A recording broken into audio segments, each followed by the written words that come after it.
नमस्कार, गुलमोहर किचनमध्ये आपलं स्वागत आहे. तर घरामध्ये अचानक पाहुणे जर आले तर त्यावेळेस जर नॉनव्हेज करायचं असेल तर तुम्ही या पद्धतीने नक्की ट्राय करा. एकदम सोपं असं हे चिकन बनवताही येतं आणि पटकनही होणारं आहे आणि मस्त असं होतं.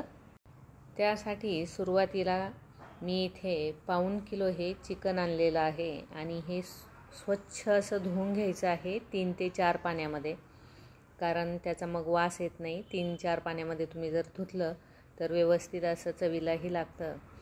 आणि आता त्यासाठी मी इथे मीठ घेतलेलं आहे. मीठ एवढं घ्यायचं आहे की आपल्याला रश्श्यामध्ये मिठाची गरज लागली नाही पाहिजे. मी इथे 3 चमचे मीठ घेतलेलं आहे आणि 1.5 चमचा हळद आणि 1-1.5 चमचा धना पावडर घेतलेली आहे.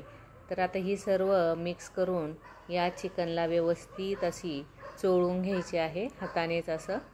हे पहा, या प्रकारे कढईमध्ये 3 पळ्या तेल घातलेलं आहे आणि आता त्या तेलामध्ये हे चिकन घालायचं आहे आणि व्यवस्थित असं फुल गॅसवर आपल्याला परतवून घ्यायचं आहे. त्याला असं थोडंसं पाणी सुटायला लागतं आणि परतवून व्यवस्थित झालं की गॅस हा बारीक करायचा आहे. आता त्यानंतर एक आपल्याला प्लेन ताट असं ठेवायचं आहे जे कढईवर बसेल असं, आणि त्यामध्ये 1 ग्लास आपल्याला पाणी ठेवायचं आहे. चिकन मंद आचेवर शिजेपर्यंत आपल्याला मसाला हा तयार करून घ्यायचा आहे. आता एका तव्यावर किसलेलं खोबरं घ्यायचं आहे आणि ते तेल न घालता व्यवस्थित असं गुलाबी करून घ्यायचं आहे. आणि आता या प्रकारे मी हे गुलाबी भाजलेलं आहे आणि 2 कांदे हे उभे चिरून घ्यायचे आहेत. आणि आता हे खोबरं जे आहे ते काढून घ्यायचं आहे आणि कांद्यामध्ये आता थोडंसं तेल घालायचं आहे आणि तेलामध्ये छान असा कांदासुद्धा गुलाबी आपल्याला परतवून घ्यायचा आहे. जर तुम्हाला काळ्या मसाल्याचं जर करायचं असेल तर तुम्ही एकदम काळाही करू शकता. आता इथे कांदा छान परतल्यानंतर यामध्ये 1 टोमॅटो मी घातलेला आहे. आता 5 ते 7 मिनिटानंतर ताट काढून घ्यायचं आहे आणि चिकनला व्यवस्थित असं पाणी सुटलेलं आहे. ताटामध्ये जे गरम पाणी झालेलं आहे ते आपल्याला या चिकनमध्ये घालायचं आहे आणि मंद गॅसवर परत 10 मिनिट आपल्याला हे छान असं शिजवू द्यायचं आहे. चिकन शिजेपर्यंत आपल्याला आता वाटण करून घ्यायचं आहे. आता इथे कोथिंबीर, लसूण आणि आलं घ्यायचं आहे आणि खोबरंही यामध्ये व्यवस्थित असं बारीक करून घ्यायचं आहे. सुरुवातीला तसंच फिरवायचं आहे, नंतर थोडंसं पाणी घालून आपल्याला बारीक असं वाटण करून घ्यायचं आहे. याप्रमाणे मी पाणी घालून असं बारीक वाटून घेतलेलं आहे. त्यानंतर आता कांदा आणि टोमॅटो आपल्याला बारीक करून घ्यायचा आहे. याला पाण्याची गरज लागत नाही. याप्रमाणे हे वाटण तयार करायचं आहे.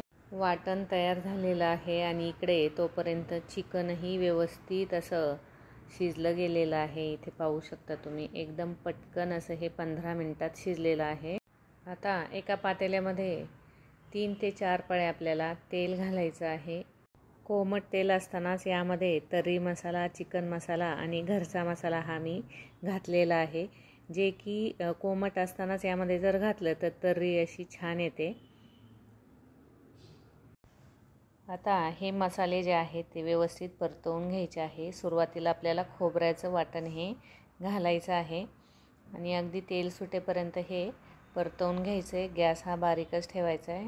इथे पाहू शकता एकदम छान असं याला तेल सुटलेलं आहे. त्यानंतर कांदा आणि टोमॅटोचं वाटण आपल्याला तेल सुटेपर्यंत परतवून घ्यायचं आहे.